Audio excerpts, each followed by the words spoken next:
네, 저는 오늘부터 성경 강해 시리즈를 시작하려고 합니다. 제가 지금까지는 이 시리즈의 말씀을 준비할 때 주제를 가지고 했었습니다. 예를 들면 은혜 시리즈가 있었고요. 또 예수 시리즈 이런 게 있었습니다. 하지만 말씀의 진수는요, 아무래도 주제보다는 성경 강해죠. 사실 딱딱하고 좀 어려울 것 같아서 언제 할까 망설이고 좀 늦추고 그랬는데, 오늘부터는 하나님의 말씀은 살아 운동력이 있다라고 하는 말씀에 의지해서 성경 강해를 나누고자 합니다. 아무쪼록 저의 바람은 이 주일 예배를 통해서 우리 모두가 말씀의 은혜를 받고요, 우리의 영적 성장에 큰 도움이 되는 시간이 꼭 되기를 저는 간절히 소망합니다. 자, 오늘은요 요한복음을 시작하는 날입니다. 요한복음은 요한복음 앞에 있는 세 복음서와는 좀 다른 책입니다. 그러니까 마태, 마가, 누가복음하고는 다른 책이다 하는 것이죠. 마태, 마가, 누가복음은 예수님의 일생, 예수님의 일대기를 기록한 책이라고 한다면, 요한복음은요 여기에다가 예수님의 그러니까 생애나 일대기도 물론 들어있지만, 여기에 이 요한복음을 쓴 저자인 요한의 해석과 그리고 해설이 많이 첨가가 된 그런 말씀이 되겠습니다. 다시 말하면 하나님의 계시가 요한복음에는 많이 들어있다는 이야기인 것이죠. 그래서 여러분, 요한복음은 수많은 신학적 논쟁을 다 이겨내고 돌파해서 오늘 이 시간까지 존재하는 하나님의 말씀이기 때문에 요한복음을 앞에 있는 마태, 마가, 누가복음 그 세 복음서의 해설서라고 이야기를 하기도 합니다. 자, 말씀에 들어가기에 앞서서 앞에 화면에 나오는 우리 이야기를 한번 보시기를 바랍니다. 위에 대화의 내용이 뭔지 아시겠습니까? 아, 또 튕겼다, 대접해 빨리, 했어, 매번 뭘로 하지, 소환사의 협곡, 포볼은 내 거다. 이거 어디서 나오는 이야기죠? 네, 게임에서 나오는 이야기인데요. 이게 연식이 좀 됐습니다. 저도 연식이 되다 보니까 이게 2009년도에 출시돼서 인기를 끌었거든요. 리그 오브 레전드 게임에서 게임을 하는 친구들이 쓰던 그런 말이었습니다. 이게 무슨 뜻이냐? 아, 또 튕겼다. 이거는요, 게임을 하다 보면 컴퓨터의 문제나 인터넷 접속의 문제 때문에 이 원치 않게 게임에서 나가버리는 경우가 예전에는 종종 있었어요. 그때 하는 말, 아, 또 튕겼다. 그 다음에 제접해 빨리, 이거는 빨리 옆에 친구들이 이야기하는 겁니다. 아, 빨리 접속해 뭐하냐, 이런 이야기고요. 했어, 매번 뭘로 하지? 이것은 게임 환경은 뭘로 할까 묻는 이야기입니다. 그 다음에 소환사의 협곡은 게임 환경 이름을 이야기하는 거고요. 퍼볼은 내 거다. 이거는 이 퍼스트 블러드의 이 줄임말인데요. 제일 먼저 적을 해치우는 것은 내 몫이야. 그러니까 아무도 손대지 마, 건드리지 마. 이런 이야기입니다. 여러분, 이 대화 내용을 이해하려면요, 아무래도 게임을 알면 이해하기 쉽겠죠.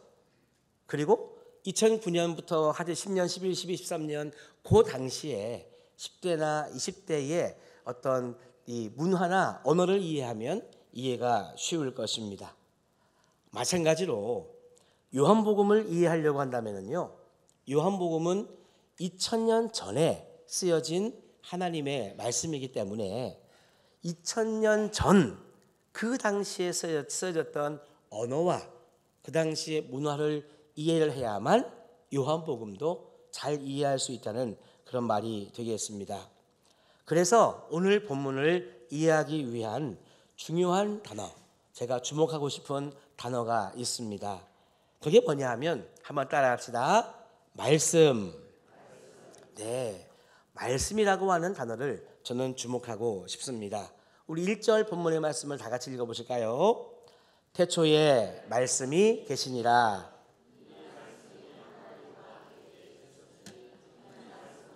하나님이시니라. 아멘. 자, 여기 나오는 말씀이라고 하는 단어는요, 헬라어로 로고스라고 하는 단어입니다. 참 중요한 단어이기 때문에 따라합시다.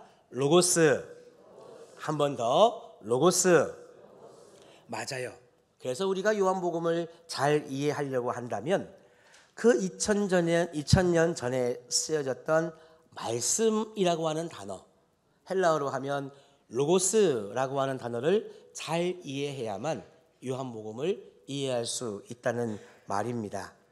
그러면 우리 요한은 어떤 말을 하고 싶어서 헬라어인 로고스를 요한복음에 쓰게 되었을까요? 그 이유는요, 이 요한복음을 읽는 독자들이 잘 이해할 수 있는 단어가 바로 말씀, 로고스라고 하는 단어였기 때문입니다.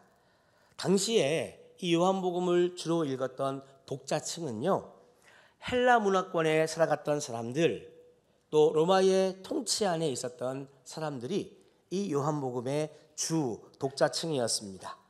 그러니까 요한의 생각에는 이 헬라 문화권에 살아가는 사람들, 로마의 통치를 받고 살아가는 이 사람들에게 말씀을 이야기하면, 로고스에 대해서 이야기를 하면 예수가 누구신지를 가장 잘 이야기할 수 있겠다, 가장 잘 알려줄 수 있겠다라고 하는 확신이 들어서 요한은 이 로고스라고 하는 말을 썼다고 하는 것입니다.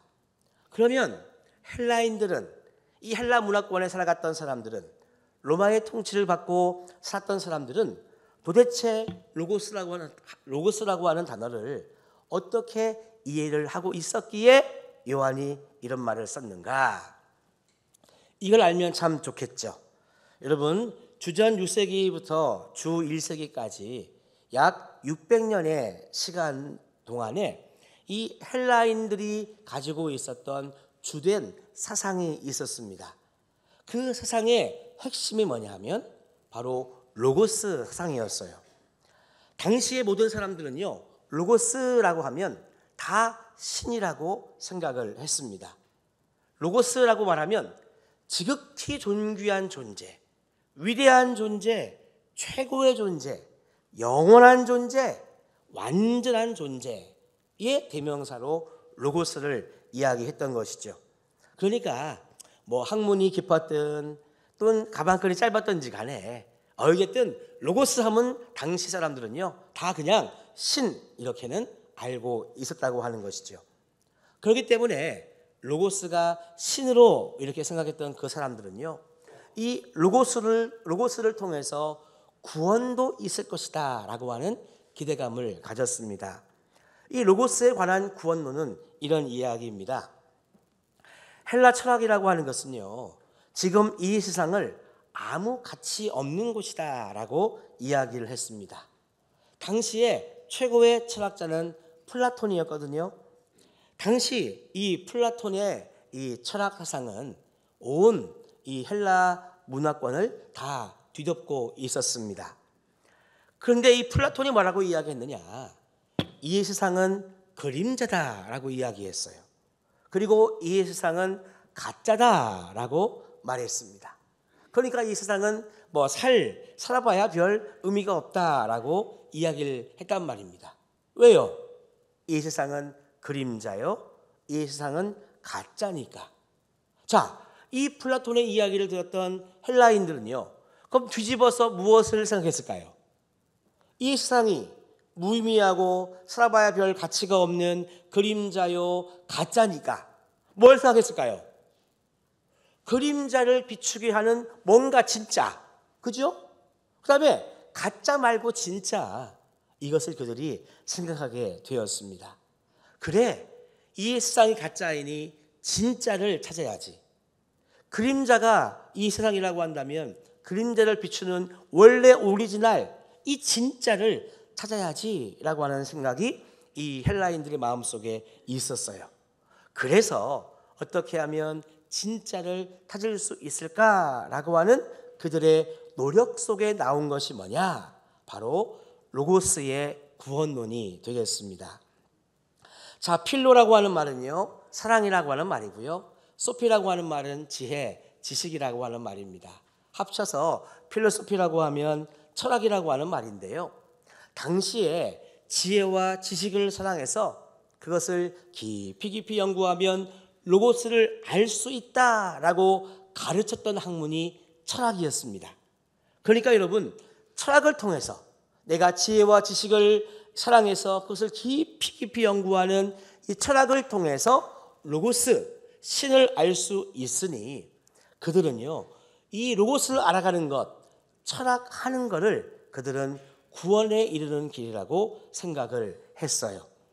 그래서 여러분, 로마를 중심으로 한 헬라 전체를 주름잡고 있던 큰 흐름은 로고스는 신이요, 신을 알아가는 것은 철학이다. 그래서 여러분, 당시에 철학을 연구하고 공부하는 것이 큰 흐름이었고요. 자, 이런 분위기면 여러분, 누가 가장 위대한 인물로 존경받을 것 같아요? 1번 목사님, 2번 철학자. 철학자가 그 당시에는 아주 위대한 이런 존재로 추앙을 받곤 했습니다. 자, 이것이 당시의 이 로고스의 구원론의 핵심이었습니다. 자, 그러면 헬라 사람들만 그랬는가? 불교도 여러분 비슷합니다. 불교의 구원론 여러분 아십니까? 불교에서는요, 도를 깨달아 알아야 된다고 이야기를 해요. 그러면 도는 뭐냐?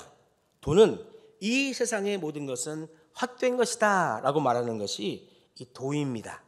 그러니까 헬라 철학도 이 세상은 무의미한 것이다, 살아봐야 별거 없다고 이야기했죠. 가짜다, 그림자다 이야기했죠. 불교에서도 마찬가지예요. 도를 깨달아야 되는데 그 도의 내용이 뭐냐? 이 세상의 모든 것은 헛되다는 것을 깨닫는 게 불교에서 말하는 도라는 것입니다. 그래서 모든 이 세상 사람들과의 인연을 끊어야 된다, 다 끊어야 된다, 이것이 도의 깨달음인 것이고요. 그래서 여러분, 도를 깨달은 사람들은 어떻게 하느냐? 이 세상과의 인연을 끊어야 되기 때문에 뭐해요? 머리를 깎고 산속으로 여러분 들어가게 되는 겁니다. 그래서 이 세상의 인연을 완전히 끊고 이 산속으로 들어가서 도를 좀 내가 깨달았다라고 하는 상태를 뭐냐? 해탈이라고 이야기를 하고요. 그렇게 해탈을 하면 어디로 가느냐? 극락으로 간다. 그래서 그 극락에서 극락왕생한다라고 하는 것이 불교의 구원론입니다.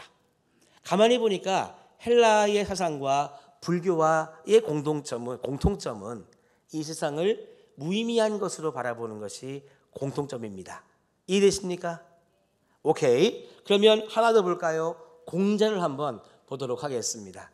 공자의 가르침 중에는요, 조문도 석가사의라고 하는 말이 있습니다. 이 말의 뜻은 뭐냐면, 아침에 진리를 발견하면 저녁에 행복하게 죽을 수 있다라고 하는 그런 말입니다. 이게 무슨 말이냐? 역시 공자도 가르치기를 도를 깨달아야 된다고 가르치는 거예요. 그런데 이 도를 깨달으면 내가 이 땅에 온 보람이 있는 것이니까 오늘 밤에 죽어도 좋다라고 하는 가르침을 공자가 한 것입니다. 역시 공자도 이 세상을 어떤 관점으로 바라보았느냐? 이 세상은 무가치한 것이다, 결국 그림자다, 가짜다라고 하는 헬라의 관점과 동일해요. 그러므로 여러분, 헬라 사람들과 불교 공자의 공통점은 이 세상은 무가치한 것이다, 그림자다, 단절하고 끊어야 되는 것이다 라고 하는 것에 공통점을 가지고 있습니다. 이 세상은 잠깐 왔다 가는 것이요, 인생은 일장춘몽이다 라고 하는 생각을 가지고 있었던 것이죠. 그러므로 여러분, 지금 이곳이 아닌 어떤 완전한 세계를 찾기 위해서 노력하고 애쓰고 많이 연구하고 깨달은 사람만이 구원을 얻을 수 있다고 그들은 가르쳤습니다. 그러니 헬라 시대에는 누가 최고예요? 철학자들이 최고죠. 왜냐하면 지혜와 지식을 사랑해서 그렇게 로고스에 대해서 연구하고 알았던 사람이 철학자니까. 철학자가 존경받았고 우리도 철학자처럼 해야 되겠는데 잘 안 된다, 뭐 이런 생각이 많았던 것이죠. 불교에서는 붓다가 최고 아닙니까? 도를 깨달아서 세상을 버리고 산에 들어가서 해탈을 하고 극락경지에 이르러 극락왕생을 했으니 우리 모두도 붓다가 돼야 될 텐데, 그런데 우리 모두가 다 산에 들어가면 어찌하노, 이 세상은 어떻게 돌아가노 걱정하는 게 불교. 공자도 마찬가지. 여러분, 이렇게 이 세상은 무가치하다라고 생각했던 이 헬라인들에게요, 요한은 예수 그리스도를 가르치기 위해서, 전하기 위해서 이 세상에서 듣도 보지 못한 여러분, 어느 유다 이 시골 마을에 살던 요한이라고 하는 사람을 하나님은 들어 사용하신 줄로 믿습니다. 이 헬라 사람들은요, 이 요한복음을 읽었을 때에 그들의 생각, 그들의 가치관이 여러분 깨지는 너무너무 충격적인 경험을 한 거예요. 우리는 이렇게 말씀을 들으면 그런가 보다 하고 이게 지나가는데, 헬라 사람들은 안 그랬습니다. 그들의 모든 것이 무너지는 경험을 이 요한복음을 통해서 하게 된 것이죠. 여러분, 오늘 저의 설교를요, 사도 요한이 한다라고 여러분 한번 요한의 음성, 요한의 메시지로 한번 직접 들어보시기를 바랍니다. 이 자리에 모인 헬라인들이요, 로마의 지배를 받고 있는 헬라인들이요, 당신들이 찾고 있는 이데아, 당신들이 찾고 있는 완전한 곳, 최고의 존재 로고스, 그렇게 당신들이 로고스 하는데, 그 로고스가 도대체 누구인지 아시는 분 계시면 한번 손을 들어보시기 바랍니다. 없지요? 내가 여러분들에게 로고스를 알려드릴 테니 한번 집중해 들어보시기 바랍니다. 로고스가 누구입니까? 로고스는 바로 예수 그리스도이십니다. 여러분들은요, 이 세상이 다 무가치하다고 이야기했죠? 아닙니다. 로고스는 예수 그리스도신데 이 세상을 창조한 분은 로고스세요. 예수 그리스도가 이 세상을 창조했습니다. 신이 창조한 이 세상이 왜 무가치하단 말입니까? 아닙니다. 하나님이 예수 그리스도가 로고스가 창조한 이 세상 절대 무가치한 것이 아니에요. 우리 한번 3절 말씀 읽어봅시다 라고 요한이 얘기했을 것 같아요. 여러분 3절 말씀 같이 읽어보겠습니다. 만물이 그로 말미암아 지은 바 되었으니.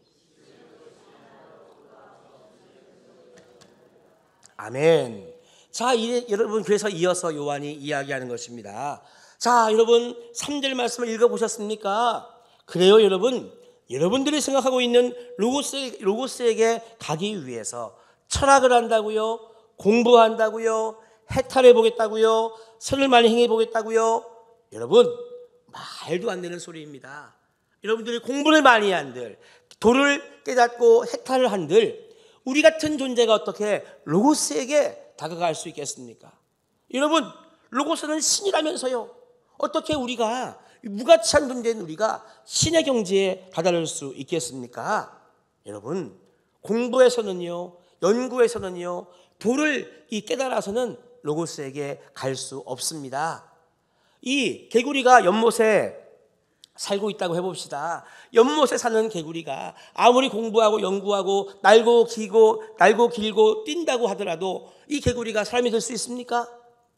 없잖아요. 마찬가지로 여러분, 로고스라고 하는 존재, 최고의 그 존재, 완전하고도 정말 가치 있는 그 존재에게 우리는 공부해서 깨달아서 그분에게 이를 수 없어요. 오히려 로고스가, 이 세상을 창조하신 로고스가 우리에게 오시면 우리는 로고스를 만날 수 있어요. 로고스는 신이신데, 로고스는 예수 그리스도신데, 그 신이 이 땅을 창조하시고 우리를 구원할 로고스가 이 땅에 오셨어요. 누구의 모습으로 오셨느냐? 예수 그리스도의 모습으로 이 땅에 오셨습니다. 게다가 우리가 신을 알 수 없기에 신이 우리들에게 신의 모습을 보여주기 위해서 우리와 똑같은 몸을 입고 이 땅에 예수 그리스도의 모습으로 오셨어요. 여러분, 이 세상은 무가치한 것이 아니에요. 신이 이 땅에 임하실 때, 로고스가 이 땅에 내려오실 때 우리의 몸을 입고 이 땅에 오셨기 때문에 우리의 몸도요, 너무너무 소중한 그런 존재입니다. 여러분, 절대 노예, 여성, 어린이, 가난한 자, 병든 자, 무가치한 존재가 아니에요. 모든 존재는요, 다 로고스가 창조한, 로고스가 지은 너무나 소중한 피조물인 것입니다. 그러므로 여러분, 로고스가 이 땅에 오신 예수 그리스도, 예수님을 만나면 우리는 가치 있는 존재, 로고스를 만나면 우리는요 사랑하며 살아가는 존재로 변화될 수 있는 거예요 라고 누가 얘기했어요? 요한이 이때까지 지금 여러분 이야기를 한 것입니다. 우리 한번 14절의 말씀을 같이 읽어보겠습니다. 말씀이 육신이 되어 우리 가운데 거하심에 은혜와 진리가 충만하더라. 아멘. 그래요. 그래서 여러분, 당시 헬라인들은요 로고스가 예수 그리스도이시고, 로고스가 이 세상 창조자이시고, 그분이 우리의 육신을 입어 이 땅에 오신 그 예수 그리스도다라고 하는 것을요 요한을 통해 들었을 때 그들은요 정말 그동안에 믿었던 신념과 가치가 무너지는 그런 경험을 하게 되었습니다. 게다가 신은 늘 인간을 지배하는 존재라고만 생각했는데요, 요한은 아니라 그랬어요. 요한은 로고스가 이 땅에 오신 이유, 예수 그리스도가 이 땅에 오신 이유는 우리를 지배하려고 오신 것이 아니라, 따라합시다, 우리를 사랑하시기 때문에, 우리를 구원하시기 위해서, 맞아요, 우리를 사랑하시기 때문에 우리를 구원하시기 위해서 이 땅에 오셨다고, 그가 오신 이유까지도요 분명하게 말씀해 주셨습니다. 우리 한번 요한복음 3장 16절의 말씀을 외우시거나 같이 한번 읽어보실까요? 하나님이 세상을 이처럼 사랑하사 독생자를 주셨으니 이는 그를 믿는 자마다 멸망하지 않고 영생을 얻게 하려 하심이라. 아멘. 맞아요. 요한은 그래서 이 땅에 오신 로고스, 예수 그리스도의 이 땅에 오신 이유까지도 지배의 목적이 아니라 우리를 사랑하시기 때문에, 우리를 구원하시려고 이 땅에 오셨다고 하는 그 이유까지도 우리들에게 이야기했습니다. 그래서 여러분, 로고스가 이 땅에 오신 그 모습은요 결국 우리를 사랑하기 위함이요, 그 로고스를 믿어 구원받은 우리도 여러분 사랑하며 살기 위해 주님은 이 땅에 오신 줄로 믿습니다. 그래서 여러분, 사랑 이야기라고 하는 목회의 비전은요 그냥 제가 얼렁뚱땅 지은 것이 아니라 이와 같은 예수 그리스도의 이 땅에 오심, 우리를 사랑해서 우리를 구원하시기 위해 이 땅에 오신 그 주님의 사랑, 그 사랑의 발걸음을 여러분 이름 붙인 것이 사랑 이야기라고 하는 목회의 비전입니다. 여러분, 예수님의 오신 목적이 사랑하기 때문에, 그리고 우리를 구원하시기 위해서 이 땅에 오셨다고 하는 이 핵심적인 마음을 품고 다시 한번 우리 1절부터 3절 그리고 14절의 말씀을 우리가 한번 읽어보면 좋겠습니다. 이번에는요 말씀 대신에 로고스라고 하는 말로 바꾸어 보았으니까 우리 그렇게 한번 같이 읽어보십시다. 자, 시작. 태초에 로고스가 계시니라. 이 로고스는 곧 하나님이시니라. 로고스가 태초에 하나님과 함께 계셨고 만물이 로고스로 말미암아 지은 바 되었으니 지은 것이 하나도 로고스가 없이는 된 것이 없느니라. 로고스가 육신이 되어 우리 가운데 거하심에 우리가 로고스의 영광을 보니 아버지의 독생자의 영광이요 은혜와 진리가 충만하더라. 아멘. 여러분, 로고스의 의미를 한번 이렇게 이 설교를 그나마 들으신 다음에 읽어보니까요 조금 더 오늘 본문의 말씀이 이해가 되지 않습니까? 여러분, 우리는요 하나님의 크신 사랑을 받고 살아가는 존재입니다. 그렇다면 오늘 이 메시지를 통해서 지금 여기 살고 있는 우리는요 어떻게 해야 할까요? 사람들은 말합니다. 나만 챙기기도 너무나 어렵다. 이 나 혼자만 위에 사는 것도 너무나 힘든 이 세상이다. 그래서 다른 사람을 생각할 겨를이 없다. 얼마나 세상이 강박하고 얼마나 완악한지요. 주차하다가 싸움 자주 일어납니다. 여러분, 의외로 층간소음 때문에 살인도 벌어지는 세상에서 우리는 살고 있습니다. 길거리에서는 묻지마 살인도 수없이 일어나고요. 이 몇백만 원 때문에 있잖아요. 부모와 자녀, 자식 사이에도 여러분 안 좋은 일이 많이 일어나요. 형제들은요, 상속 때문에 원수가 되기도 합니다. 우리 아이들은 이 학교에도 학원에도 제대로 믿고 맡길 그런 곳이 없는 시대입니다. 얼마나 세상이 여러분 완악하고 이기적인지, 그런 오늘 이 시대를 향해서 성경은, 그리고 요한복음은 이야기를 합니다. 이 세상은요, 아직 살만한 가치가 있는 곳이라고 말하고 있어요.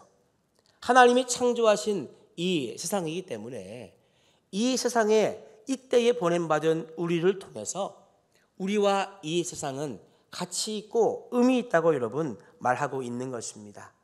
게다가 권력자뿐만이 아니라 노예도, 어린이도, 여성도, 가난한 자도, 병든 자도, 당시의 이야기로 한다면 이 모든 사람들도 다 귀하고 가치 있는, 사랑받을 수 있는 존재라고 이야기를 하는 것입니다. 그래서 그 소망을 주기 위해 로고스가 이 땅에 오셨다. 예수 그리스도가 육신의 몸을 입고 이 땅에 오셨다라고 하는 것을요, 우리들에게 알려주고 있는 것이죠. 왜? 우리를 사랑하니까. 왜? 우리를 구원하시려고. 사랑하는 성도 여러분, 우리는 지금도 그 하나님 예수 그리스도의 사랑을 받고 있습니다. 그래서 여러분, 사랑받은 사람은요, 사랑하며 살아갈 수 있는 존재가 됐습니다. 그래서 우리는요, 부득불 힘을 내고 용기를 내어 사랑하며 오늘도 살아가기를 애쓰는 우리가 되어야 할 줄로 믿습니다.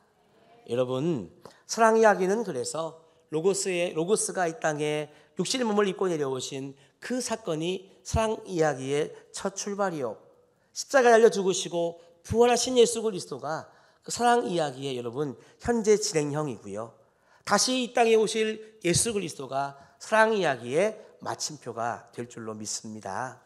여러분, 오늘도 주님의 사랑을 받으시고 그 사랑을 누리면서 우리도 주님을 사랑하며 많은 영혼들을 사랑하며 살아가는 우리 모두가 다 되시기를 주님의 이름으로 축원합니다.